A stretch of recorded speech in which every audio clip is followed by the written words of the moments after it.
sea tu nombre. Venga a nosotros tu reino. Hágase tu voluntad en la tierra como en el cielo.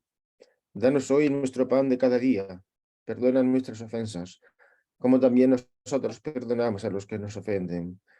No nos dejes caer en la tentación y líbranos del mal. Amén. Dios te salve María, llena eres de gracia. El Señor es contigo. Bendita tú eres entre todas las mujeres, y bendito es el fruto de tu vientre, Jesús. Santa María, Madre de Dios, ruega por nosotros pecadores, ahora y en la hora de nuestra muerte. Amén. Gloria al Padre, y al Hijo, y al Espíritu Santo, como era en el principio, ahora y siempre, por los siglos de los siglos. Amén. Ven, oh Espíritu Santo, ayúdanos en esta sesión catequética. Haz que hablemos inspirados por ti y que transmitamos la verdad del Evangelio que tú has querido que la Iglesia, de la cual la Iglesia es la depositaria y la intérprete auténtica de la palabra de Dios revelada. Ayuda también para que los que escuchen estas palabras les lleguen al corazón y le ayuden también a convertirse y a ser mejores hijos e hijas de Dios. Para así un día poder acceder al reino de los cielos, al que estamos todos llamados por la misericordia amorosa del Padre. Y nada, pues comenzamos esta catequesis bajo el patrocinio de Mater Fátima, como siempre, y bajo el amparo de la Santísima Virgen María, nuestra Madre, nuestra queridísima Madre. Hoy toca hablar de la dimensión jerárquica de la Iglesia, también de los fieles laicos, un poco, y de la vida consagrada. En definitiva, carismas fundamentales de la Iglesia católica. Digamos que por querer de Dios, por voluntad divina, la Iglesia católica, por él fundada, es una iglesia que está jerárquicamente establecida, digamos, entre fieles y pastores. La vida consagrada a un carisma del Espíritu Santo también, que Dios ha concedido a su iglesia también, pero digamos que no forma parte, estrictamente hablando, de la estructura jerárquica de la iglesia, sino con carisma dentro del pueblo de Dios. Y según el Código de Derecho Canónico, en realidad, en un sentido también, aunque no está muy claro la definición, pero entre ellas forma parte la dimensión religiosa o consagrada de la vida religiosa, entre ellas forma parte de lo que es la dimensión de los laicos, ¿no? Aunque luego los laicos se diferencian de los religiosos porque lo hacen los votos públicos de pobreza, castidad y obediencia. Pues nada, lo importante es antes de seguir es que sabemos que en la Iglesia todos tenemos la misma dignidad de ser hijos e hijas de Dios en Cristo, Hijo único de Dios Padre. Por eso tenemos todos una misma igualdad de dignidad en cuanto a lo fundamental. Porque la gran dignidad es poder ser hijo o hija de Dios. Luego los demás carismas, incluso el carisma jerárquico de la Iglesia, en cuanto a los pastores de la Iglesia, el Papa, los obispos y los sacerdotes, y los diáconos también en un sentido, aunque no en un sentido, digamos, de poder consagrar el cuerpo de Cristo, pero sí en el servicio, en el carisma del servicio, pues tenemos ese don para bien de la Iglesia, para el servicio del pueblo santo de Dios. O sea, es una potestad sagrada por el sacramento del orden sacerdotal, una potestad sagrada de servicio de la comunidad. Así como Jesús dijo a los apóstoles que él no ha venido a servir, él ha venido a servir, no a que le sirvan. ha venido para servir y dar la vida al rescate por muchos, por muchos. Es decir, por todos, en un sentido, y también por todos los que realmente al final pues se salven, los que acepten la salvación, en cuanto que hay esas palabras de por muchos, tiene como ese doble sentido. Por un lado significa, en el sentido, digamos, etimológico de la palabra hebrea, por todos, muchos, todos, y por muchos también significa por los que libremente se aviengan a aceptar la gracia de la salvación y de la reconciliación en la Iglesia. Y bueno, pues el ministerio eclesial, sacerdotal, no es como lo conciben los protestantes, que son simplemente pastores en cuanto que la comunidad los elige a sus propios pastores y entonces son pastores presidenciales, presiden las reuniones, presiden, pues eso, y tienen la voz para predicar de alguna manera a los fieles congregados, pero no es un ministerio que venga de Dios. Por eso, aunque la Iglesia Católica ha aceptado esa dimensión presidencial con respecto a los ministros ordenados, pero es una definición, una expresión, digamos, ambigua, porque realmente los sacerdotes, los obispos, en primer grado, luego los presbíteros, actuamos in persona Christi capiti, es decir, la persona de Cristo, cabeza de su iglesia. Y además es por una vocación divina. Es Dios el que da la vocación al ministerio sacerdotal, al sacerdocio ministerial u ordenado. Las dos cosas al mismo tiempo. No es ni solo ministerial ni solo ordenado. Para servicio y santificación del pueblo santo de Dios, a través de los tria munera, así llamados, ¿no? Los tres dones que en el caso de los ministros ordenados tienen una dimensión esencialmente diferente a la que tiene cualquier hijo o hija de Dios por su sacramento del bautismo y por su sacerdocio común de los fieles. De tal manera que los ministros ordenados, por ejemplo, los obispos y sacerdotes, mención especial a la abdicación del Papa, pero el Papa es el cabeza visible de la Iglesia, el vicario de Cristo en la Iglesia y en el mundo. Pues los ministros ordenados recibimos de Dios la potestad del sacramento del orden en servicio al pueblo santo de Dios en su dimensión de predicar la palabra de Dios con autoridad. Por eso, cuando un sacerdote predica la palabra de Dios de verdad, auténticamente, no su palabra, pues por muy culto o inculto que sea, tiene la autoridad del Señor, no así un laico que tiene también derecho a hablar de Dios en cualquier medio, tanto público como en pequeñas reuniones o a nivel personal, en el apostolado.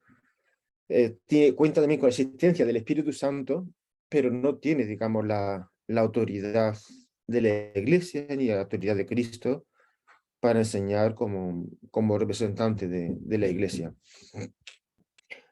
Por eso las palabras de Jesús a sus apóstoles, cuando les dice: a quien vosotros oye, a mí me oye; a quien vosotros rechaza, a mí me rechaza, van dirigidas no solamente a los apóstoles, sino también a sus sucesores, los obispos, en primer lugar, que tienen la plenitud del sacramento del orden sacerdotal, y también a los presbíteros, como es también mi caso, que soy sacerdote, por la gracia de Dios. Y luego, pues, el romano pontífice, el Santo Padre, el Papa, pues tiene una asistencia especial del Espíritu Santo para ser el pastor supremo de la Iglesia y por lo tanto para tener las cualidades específicas de representar a Cristo en la Iglesia y poder hablar con la total plenitud y potestad de Jesucristo.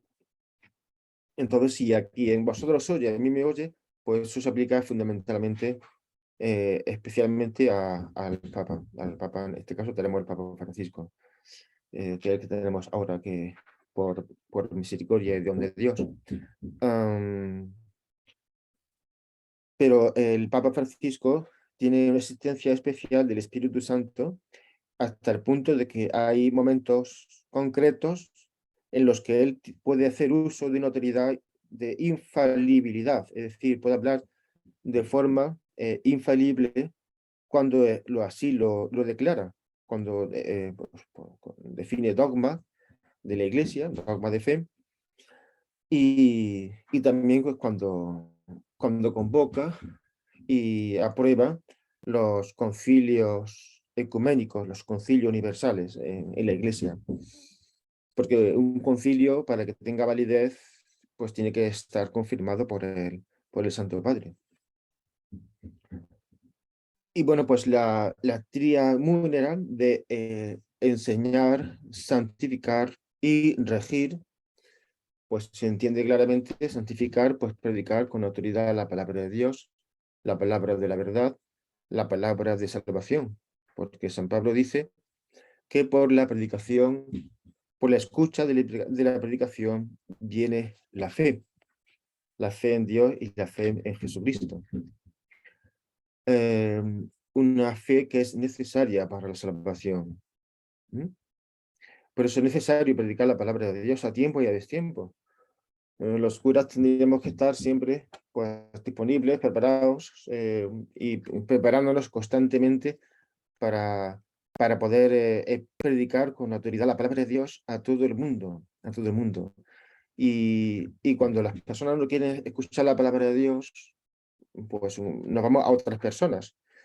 Y este cauce de Mater Fátima, a través de Mater Fátima, pues es un cauce pues también pues muy bueno para predicar a las personas que no están físicamente cerca, sino a través de internet, pues están cada uno en su país de origen o de destino. La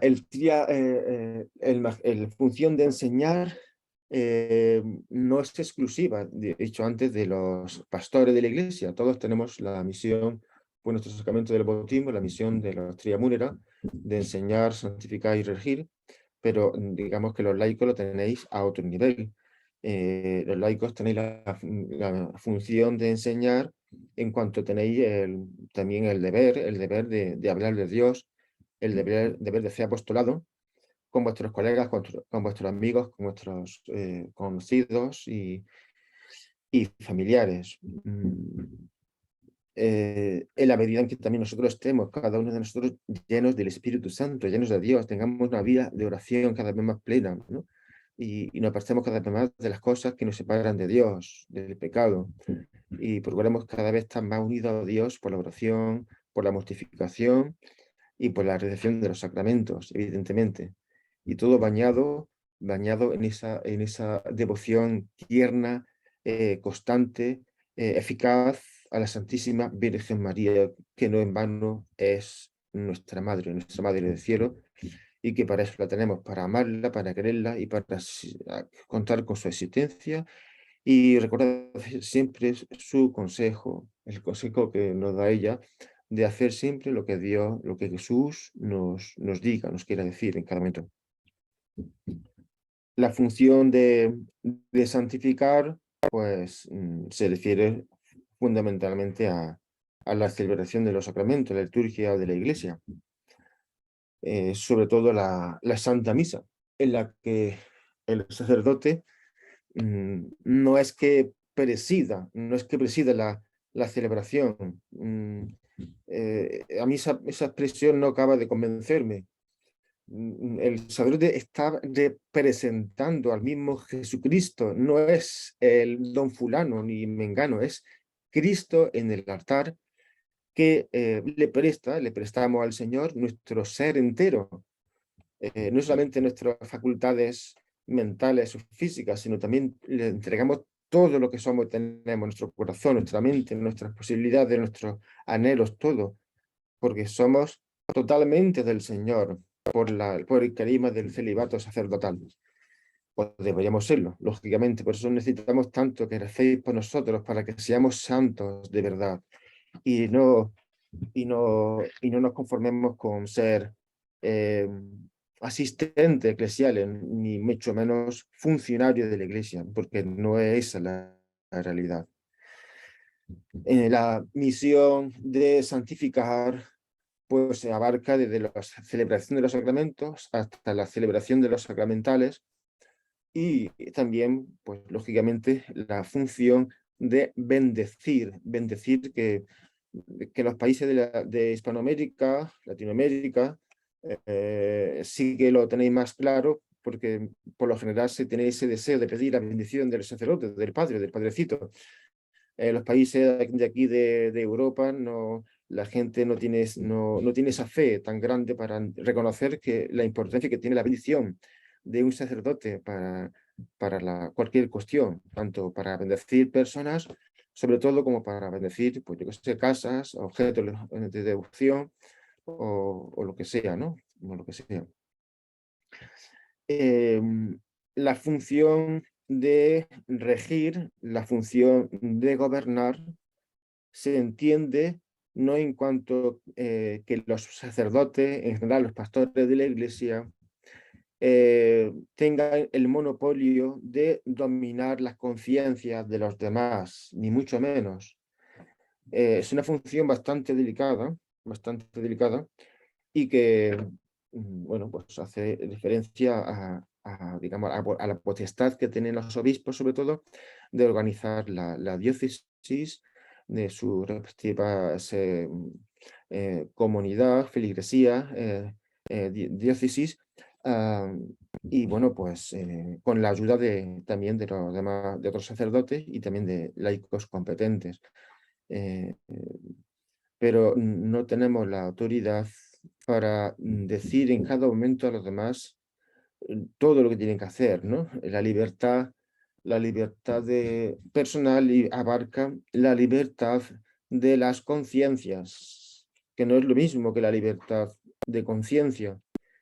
La libertad de las conciencias es que cada uno tiene derecho a decidir por sí mismo y a optar y a, y a, y actuar con plena libertad y responsabilidad, porque es ante Dios a quien cada uno de nosotros vamos a dar cuenta de nuestra vida. Lo que no tenemos derecho es a tener libertad de conciencia, aunque hoy en día se acepte esa expresión también por parte de muchos pastores de la iglesia, pero esa expresión es confusa, es equívoca, por lo tanto falsa, porque no tenemos libertad para seguir o no la conciencia, sino que tenemos el derecho y la obligación de seguir siempre nuestra propia conciencia, pero una conciencia que cada vez tenemos que procurar que esté mejor formada, porque hay gente que no tiene la conciencia formada y tienen tranquilidad de conciencia, no piensan que están actuando correctamente, pero claro, al tener mala formación de conciencia, una conciencia errónea, pues piensan que el mal es bien, es bueno y eso es un disparate. Pero también hay personas que piensan que nadie puede entrar en su conciencia ni decir lo que tiene que hacer, ¿no? En el fondo, la voz de la conciencia es la voz de Dios que nos habla y nos va diciendo qué espera Dios de nosotros en cada momento. Y también tenemos ese sentido de la conciencia en cuanto al sentimiento de alegría, satisfacción cuando hacemos lo que Dios quiere, o sentimiento de remordimiento, reproche, cuando hacemos nuestra voluntad y no la de Dios, incluso en los aspectos más concretos y pequeños de la vida. En el fondo, la libertad de conciencia es una falacia. Tenemos no la libertad, sino el derecho de obedecer a Dios a través de su ley, la ley natural. La ley natural está puesta por Dios para que nosotros nos podamos regir, para que libremente escuchemos esa ley y la pongamos por obra. La Iglesia dice que la ley natural, la ley moral natural, se identifica, se concreta con los mandamientos de la ley de Dios, los 10 mandamientos de la ley de Dios. Por lo tanto, esa ley moral natural abarca a todos los hombres, a todos los hombres y mujeres del mundo, y no solamente a los católicos. Por eso decir que ciertos actos o ciertas acciones son solamente obligación de cumplirlas a los católicos, los que dicen que no son católicos, no tienen fe, y dicen que están exentos de cumplir ciertas obligaciones, como por ejemplo, por respetar la vida, como la vida humana, pues entonces eso es falso, eso es también falso. Todos tenemos la obligación y el derecho de respetar la propia vida y la vida de los demás, comenzando también pues, por el respeto y la defensa de la vida del concebido no nacido.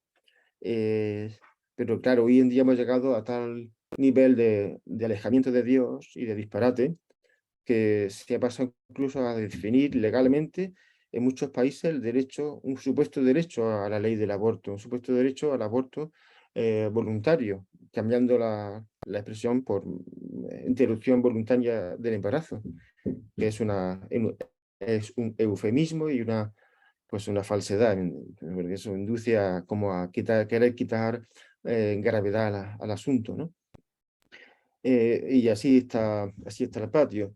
De tal manera, la ley moral natural se identifica con la ley de Dios, que lo que demuestra esta equivalencia es que el primer mandamiento de la ley de Dios, que dice amarás a Dios sobre todas las cosas, también implica, es un mandamiento para toda la humanidad, para todas las personas.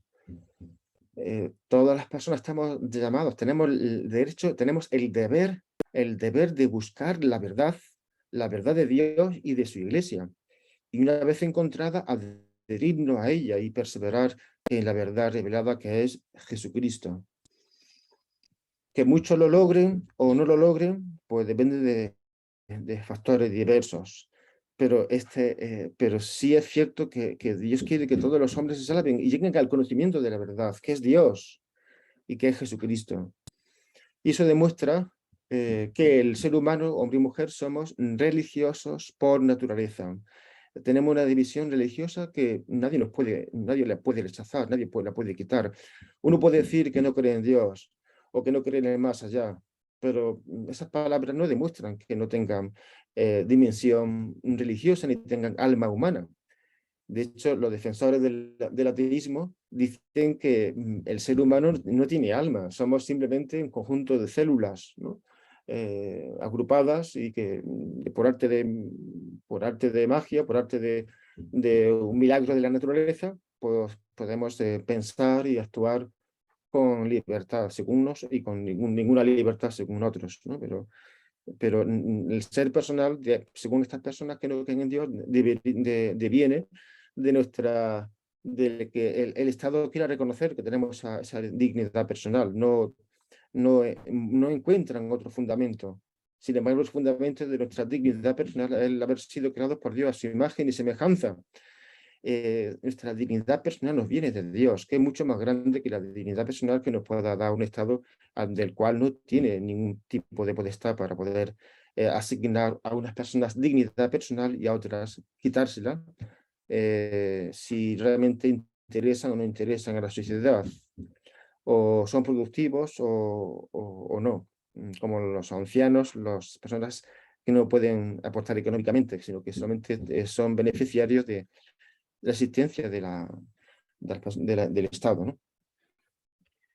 Bien, la función de regir abarca una doble dimensión. Por un lado, la función de regir que tenéis los laicos, es decir, el ser regirse primeramente uno a uno mismo, regirnos cada uno a nosotros mismos, que es lo que se llama el autodominio, el autocontrol y el tener, poseernos a nosotros mismos. Eso es el don de la integridad. Tener las pasiones bajo control, intentar tenerlas bajo control. En esa medida, pues, en esa medida somos dueños de nosotros mismos y por lo tanto somos capaces de donarnos, de darnos a los demás, de poder comprometernos en un compromiso de amor permanente para siempre, en el caso del matrimonio, en el caso de la vida consagrada o en el caso de la vida sacerdotal. Y en el caso de los sacerdotes, esa función de elegir, pues una función que se delega en función también del cargo que el obispo quiera dar al presbítero, al cura. Un párroco, por ejemplo, tiene la función de elegir en su propia parroquia, pero no de querer, digamos, imponerse autoritariamente, ni querer mangonear, ¿no? Ni mucho menos tampoco dominar las conciencias, ¿no? Pero sí tiene la potestad en su propio ámbito de la comunidad cristiana. Y muy bien, ¿no? Muy bien. Los fieles laicos estáis llamados también a ejercer vuestras múneras, triamúneras, y en la función de enseñanza, la misión de los laicos no es una función delegada de la jerarquía de los obispos, sino que os viene directamente del Señor. El Señor es quien os da a vosotros la potestad de poder hablar en su nombre en la acción apostólica. Los laicos tenéis una dimensión apostólica insoslayable, y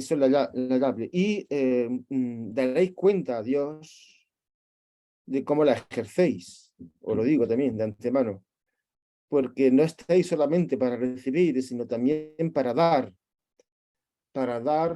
comunicar la verdad del Evangelio, con ese celo apostólico que es un don del Espíritu Santo y que al mismo tiempo es una chifladura del amor de Dios.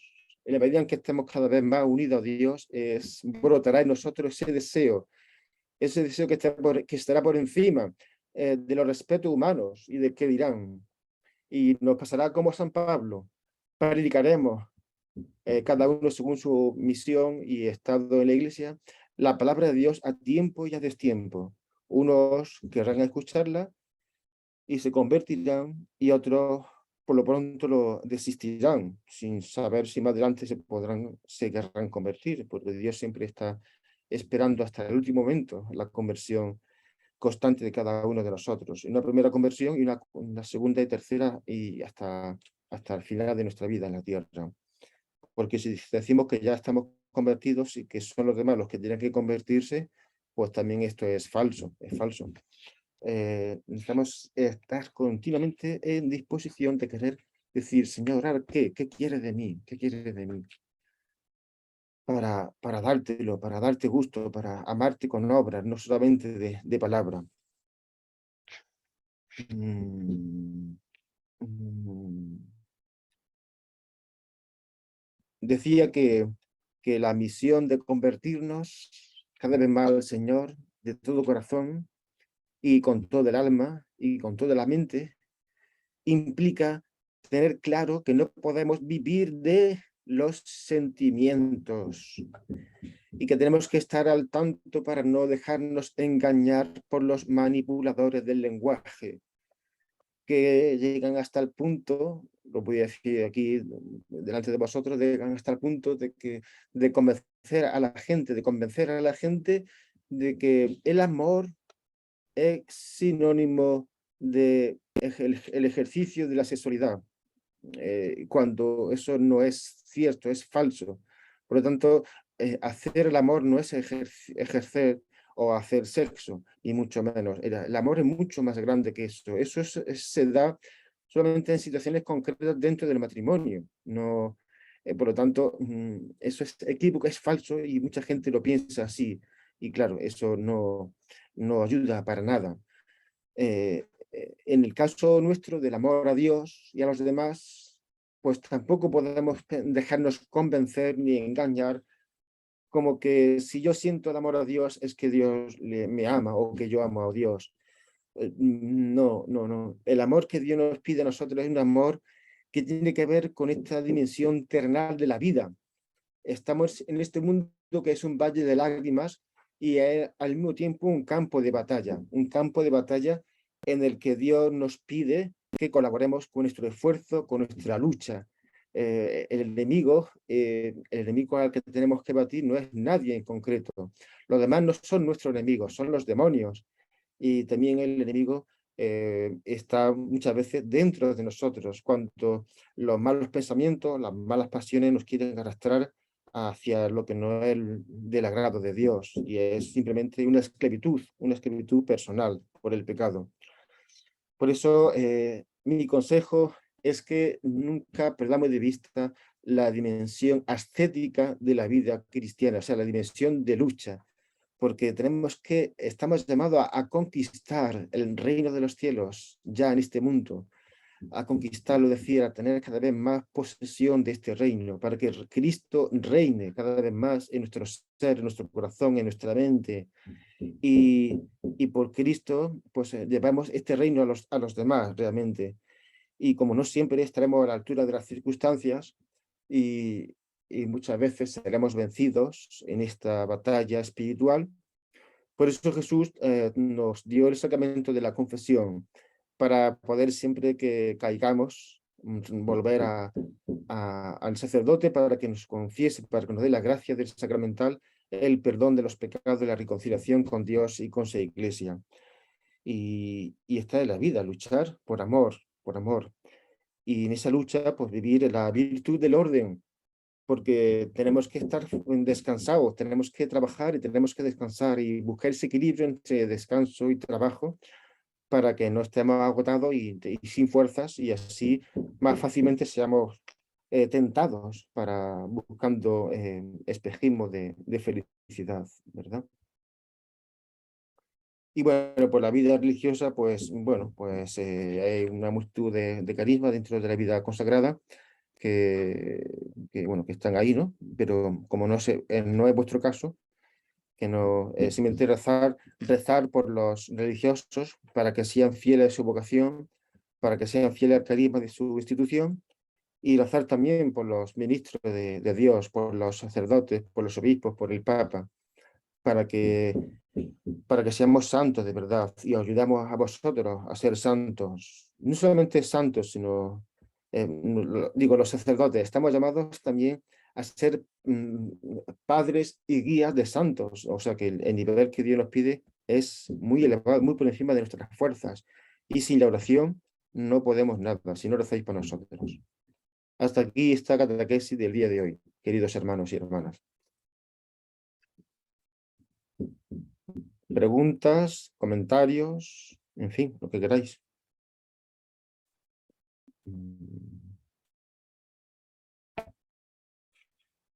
¿Sí? Padre Javier, Hola, soy María Teresa de Perú. Quisiera sí. hacerle una pregunta. Usted habló sobre cómo muchas personas creían que lo que ellas sentían era voluntad de Dios, ¿no? ¿Y Sí. cómo podemos ayudar, por ejemplo, a una persona que cree que lo que está haciendo es voluntad de Dios, que Dios la inspira, que por medio del Espíritu Santo dice que no? Pero, sin embargo, los medios que utiliza para que las otras personas le crean muchas veces son mentiras. O sea, por ejemplo, ¿no? Va donde el sacerdote y le dice que ha sido aceptada por tal grupo, digamos, ¿no? Pero no es verdad. Y luego va a tal grupo y les dice que el sacerdote ya la autorizó y tampoco es verdad. Entonces, ¿cómo podemos ayudar a esa persona para que se dé cuenta que lo que está haciendo, o sea, esos medios que está empleando para conseguir lo que quiere, porque dice que viene de Dios, eh, no es así. Gracias, No padre. lo sé, pues nada, pues mira, María Teresa, simplemente que cuando uno va por la vida buscando tener afán de protagonismo, querer darse de importante, pues realmente, pues eso no decir que eso no tiene sentido, ¿no? Eso es falso, eso va contra la verdad, ¿no? Fíjate tú, el Evangelio de la misa de hoy, los santos arcángeles, Miguel, Gabriel y Ujú. Rafael, el Evangelio habla de que cómo Jesús enaltece a San Bartolomé, o sea, a Felipe, Natanael, Bartolomé, porque ah, ve que Natanael. porque es un israelita de verdad, auténtico, en quien no hay doblez. Pues este es lo que Dios nos pide a cada uno de nosotros, ser auténticos, no tener doble vida, no ser ambiguos, sino ir con la verdad por delante, con educación, ¿no? Pero con la verdad por delante y sin doblez de ánimo y de palabra. Entonces, simplemente pues, decirle a las personas que tienen que ser coherentes, que tienen que luchar por ser coherentes y de intentar también decir siempre la verdad, ¿no? Porque si no, entonces no hay nada que hacer. Pero esa persona tendrá que querer vivir la verdad y decir la verdad, pero tú no puedes tampoco obligarlo, ¿no? Eso ya cada uno eh, tendrá que actuar en consecuencia, ¿no? Pero sí se le puede aconsejar, o sea, se le puede aconsejar a la persona o tratar de que esa persona vea que lo que está haciendo no es correcto porque está mintiendo. Sí, pues tú la coges aparte y se le dice, mira, que mentir es pecado, ¿no? Mentir eso no es el medio ni fin para nada, ¿no? Eso, los que mienten son amigos o hijos del diablo, ¿no? Ay, me da miedo decir eso. Gracias, No, padre. de nada, muy interesante.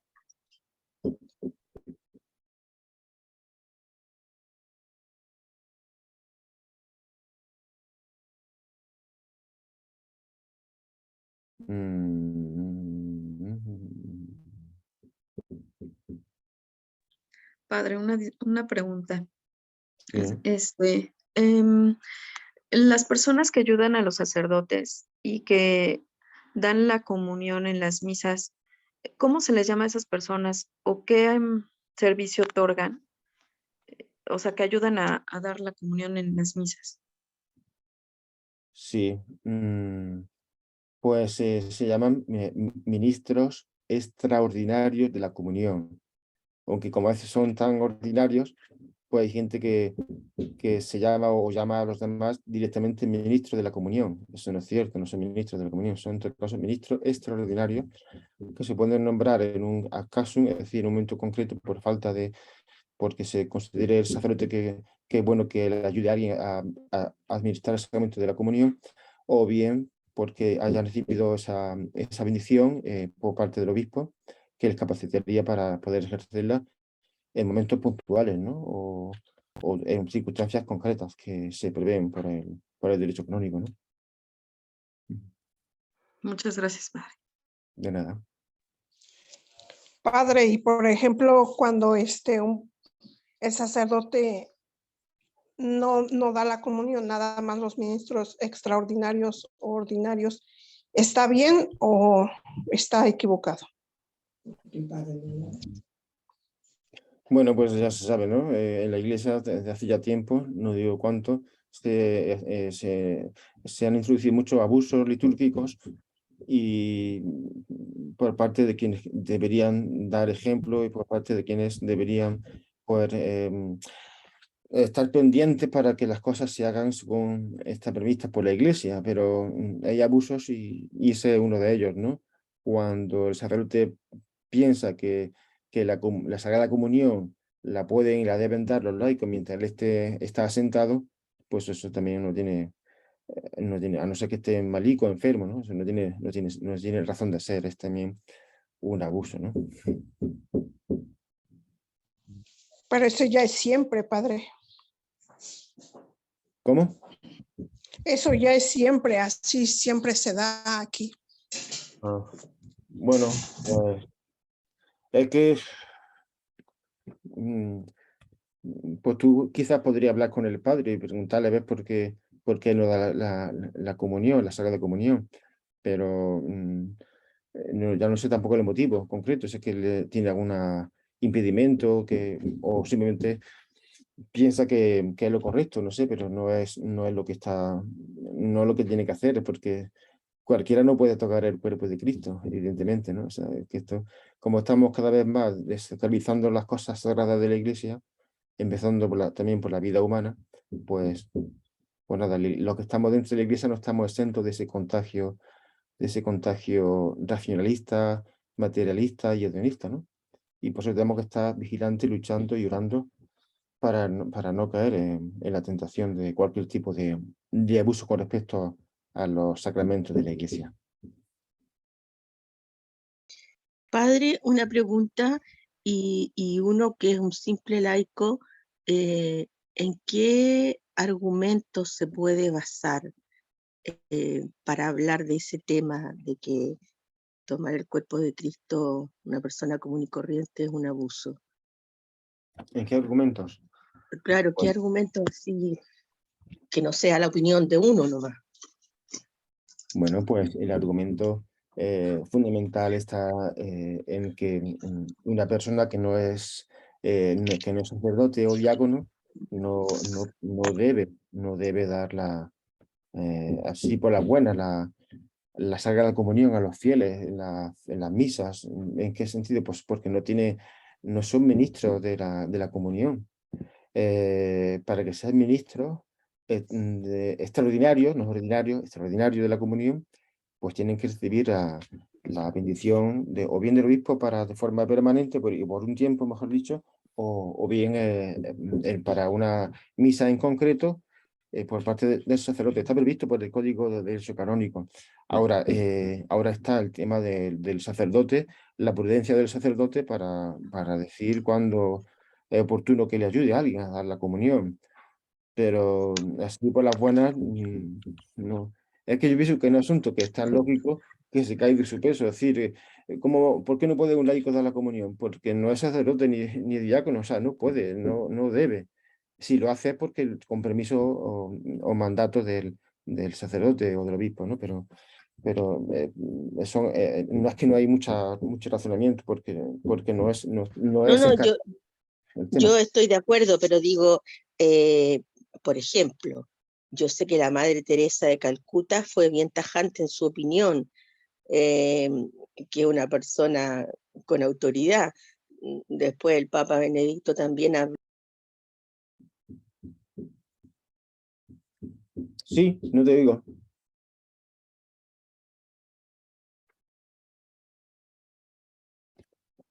¿Qué ha pasado? Carmen, no te escucho.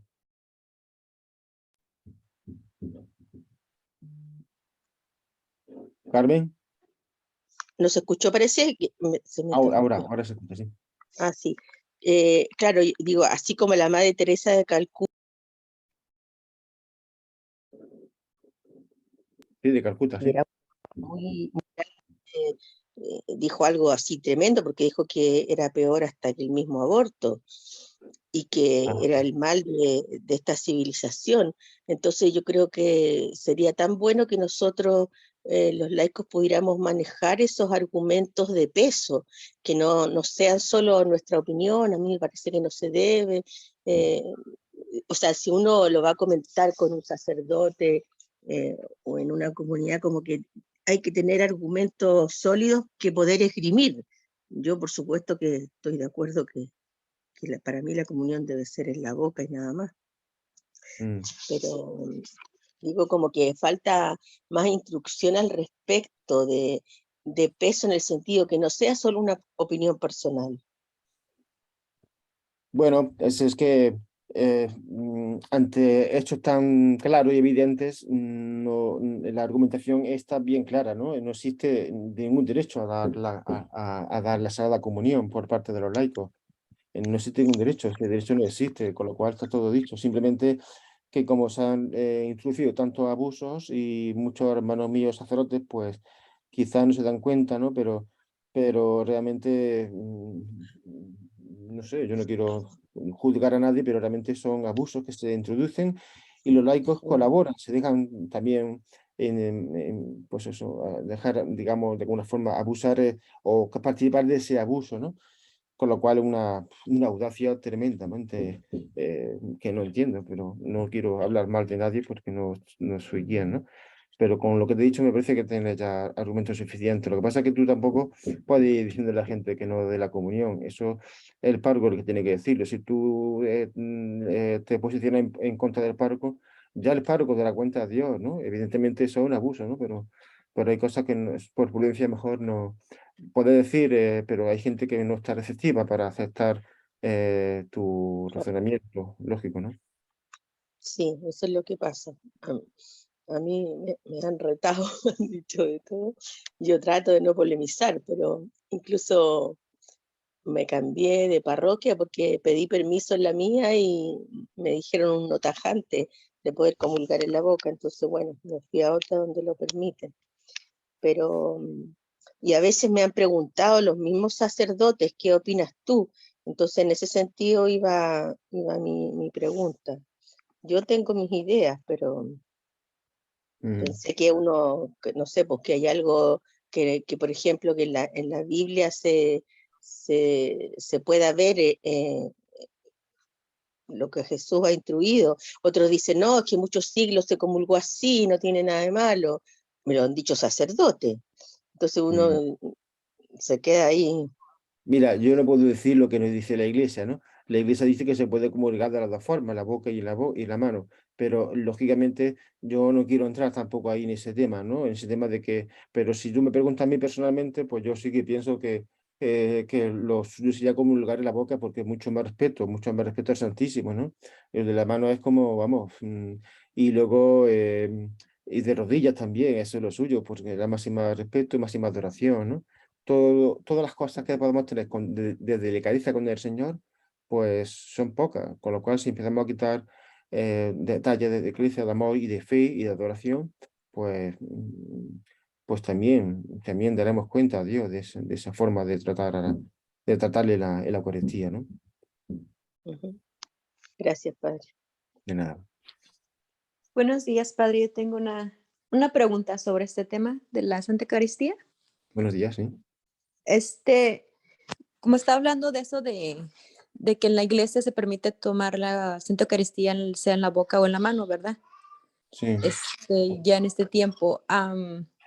Cuando uno, porque a mí me ha pasado, ¿verdad? Que hay iglesias o, bueno, sacerdotes, porque en la misma iglesia diferentes sacerdotes, unos sí la ofrecían en la boca y otros en la mano, pero había algunos de que nada más la daban en la mano. Ujú. Entonces, si uno, digamos, opta por no recibir la Eucaristía en la mano y nada más la toma espiritualmente, ¿eso es malo? Bueno, eh, eh, en esa disyuntiva de recibir la Sagrada Comunión en la mano o no recibirla, pues, pues yo que tú la tomaría la comunión. Hay gente que opta por hacer la comunión espiritual. Mm, es como una cosa muy personal. Si tu conciencia no te lo permite, pues bueno, pero si tú me preguntas a mí, pues yo te diría que preferible es tomar el Santísimo Sacramento, aunque sea con muchísima delicadeza, digamos, ¿no? En la mano, que privarte de él, ¿no? Aunque no sea la mejor forma, ni mucho menos de tomar la comunión, ¿no? Ok. Bueno, muchas gracias. De nada. Padre, buenas tardes. Tengo una Ah, pregunta. ¿Cómo sí, está?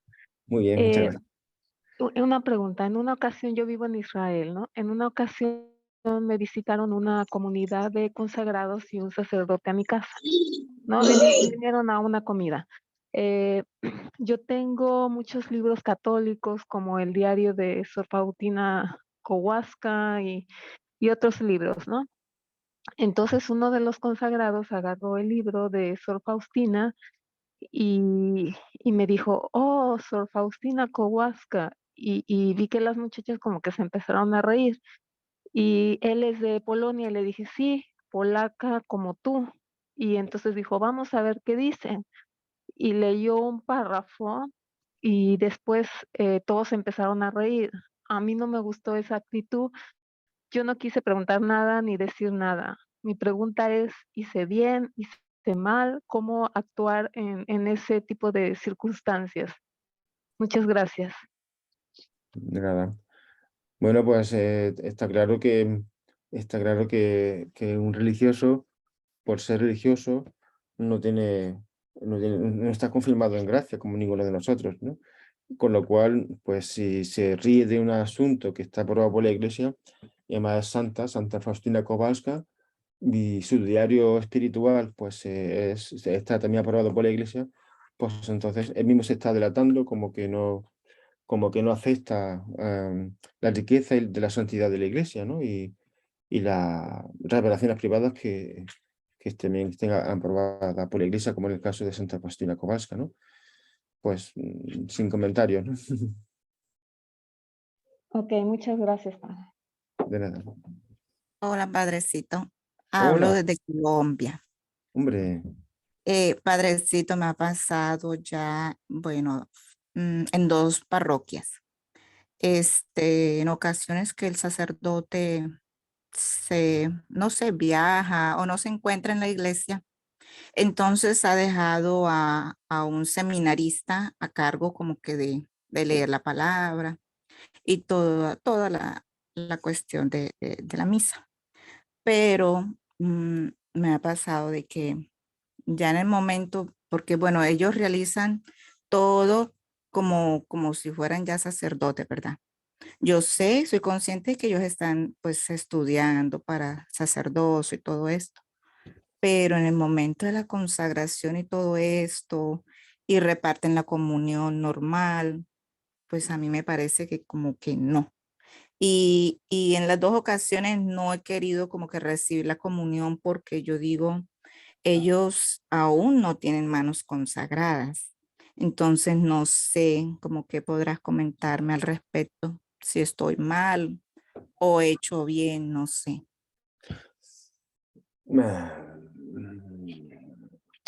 Es que son situaciones que se dan, son excepciones extraordinarias, ¿no? Que bueno, que podría dar, ya digo, que existe la opción de poder, en casos concretos, la Iglesia permite que un laico pueda dar la Sagrada Comunión, administrar la Sagrada Comunión, pero que no sé qué quieres que te diga, ¿no? Porque sí, porque ya tendría que hablar del párroco, yo no quiero hablar de nadie, ¿no? O sea, no tengo que, no sé quién, ¿no? O sea, pues rezar mucho por la Iglesia, por los sacerdotes, por los seminaristas, ¿no? Para que tengamos una fe viva, ¿no? Y no dejemos las cosas sagradas en manos de quien no le corresponden también, ¿no? Pero en fin, pues que Dios te bendiga. Sí, señor, pero o sea, está bien recibir la comunión del seminarista aún pues no siendo sacerdote todavía. Está en el proceso de estudio y todo esto. Sí, no te preocupes, tú si no tienes otra posibilidad o no puedes ir a otra parroquia, pues recíbela ahí. No tengas, digamos, problemas de conciencia así, con respecto a ese particular, ¿vale? ¿Mm? Padre, disculpe, pero se supone que los seminaristas, ellos no deben haber realizado el acto de la consagración, ¿no? Simplemente deben haber sacado ya hostias consagradas, porque por lo que está diciendo la hermanita, que ellos hacen toda la celebración de la Eucaristía, no Ah, creo, sí, ¿no? no, eso no ha dicho, eso ha dicho. Yo he entendido que dan la comunión los seminaristas, eso, y que si pueden No, tomar la comunión. sí realizan todo el acto de la Eucaristía, Ah, como sí. si No, ya fuera sacerdote y reparten eso la no podría comunión. ser, eso no puede Ah, ser. eso no puede hacerlo, no tienen derecho a hacerlo, es un atentado contra la No Santa puede. Misa. Es un abuso tremendo, tremendísimo. Y por lo tanto no comulgues claramente, ¿no? Claro, Porque eso es un disparate monumental, ¿no? Vamos a ver. Que un seminarista Oh, celebre misa sin ser sacerdote, eso se está comiendo su propia condenación, ¿no? Porque cómo se atreve, ¿no? Ese hombre.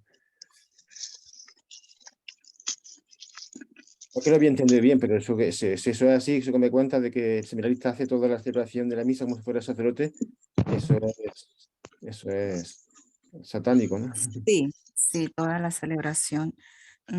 Pues uno queda así como con, o sea, yo veo que todos van y comulgan normal, pero cuando ya uno empieza a oír, a escuchar otros sacerdotes y te empiezan a enseñar, y yo me doy cuenta de que eso está mal. Entonces, yo no voy a comulgar pues en esas dos ocasiones porque yo digo, ellos aún no tienen manos consagradas, que me parece a mí que es como que lo más importante, que ya hayan recibido su consagración como tal y pues son los que tienen el derecho como que de hacer venir al Señor a la Sí, por comunión, supuesto, ¿verdad? eso no tiene por dónde cogerlo. O sea, que si realmente el seminarista se arroga el derecho de decir misa, eso está comulgado, vamos, automáticamente. Y por supuesto no Padre, comulga. incluso eso vendría a ser como una especie de abuso, ¿no? Abuso al hacer algo es, incluso ellos no van a tener en sí ese sentido de sacralidad de nuestro Señor Jesucristo, que realmente está vivo, ¿no? Con su cuerpo, su sangre, su alma y su divinidad. ¿Cómo Sí, ya digo. cómo el sacerdote permite que ellos realicen eso? ¿No? Hay que orar muchísimo por ellos porque están muy equivocados, me parece, ¿no, padre? Claro, o sea, que eso es tremendo, ¿no? Es una barbaridad muy grande, de dimensiones colosales, ¿no? Pero rezar mucho por todo, ¿no? Porque esto es que es una barbaridad, ¿no? Yo había entendido que era la comunión, pero si también dicen las palabras de la consagración, eso, pues nada, simplemente sin comentarios. ¿Alguna cosa más, amigos míos? Aquí me pone un señor que hable del sensu fidei. ¿Qué significa realmente? Pues el sensum fidei, que es la fe de todo el pueblo santo de Dios, cuando la profesa de forma unánime en un aspecto concreto de esa fe, no puede equivocarse. Es que el pueblo de Dios, los laicos, para que realmente participéis del sensu fidei, tenéis que estar también unidos a los pastores, con lo cual realmente, pues eso, ¿no? Que tiene que ser todo el pueblo santo de Dios, no solamente los laicos, sino pastores y laicos, porque las dos dimensiones de la iglesia formamos el pueblo santo de Dios, no solamente los laicos, porque eso no sería una, una tontería, ¿no? Los laicos no soy el pueblo de Dios, somos todos. Lo que pasa es que dentro de ese pueblo de Dios está la jerarquía, dentro del pueblo, no aparte, no por encima ni al lado. Y todos tenemos el derecho de conocer la verdad revelada por el Espíritu Santo. Y bueno, pues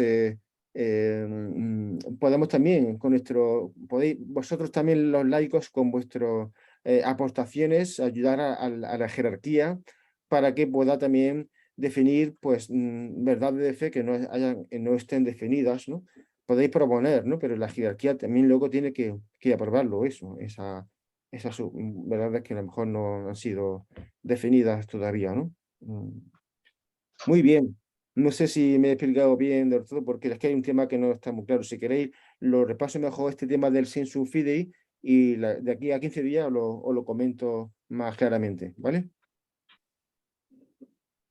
Bueno, pues nada, pues damos gracias a Dios, damos gracias a Dios y a la Santísima Virgen por este encuentro, por este rato de catequesis en el que hemos intentado pues conocer un poco mejor la Iglesia Católica, nuestra madre, la Iglesia Católica. Y rezar mucho por el Romano Pontífice, el Santo Padre, el Papa Francisco, rezar mucho por él, porque de hecho también lo pide, para que sepa, digamos, seguir siendo dócil al Espíritu Santo y sepa guiar a la Iglesia por este comienzo del tercer milenio. El Señor esté con vosotros y la bendición de Dios Todopoderoso, Con tu espíritu. Padre, Hijo y Espíritu Santo, descienda sobre vosotros y os acompañe siempre. Amén. Cordiales. Amén. Gracias, Muchas gracias, igualmente. Padre. Gracias, También que Padre. Dios me lo bendiga. Dios Hasta lo dentro de bendiga. 15 días. Gracias, Padre. Bye. Mm.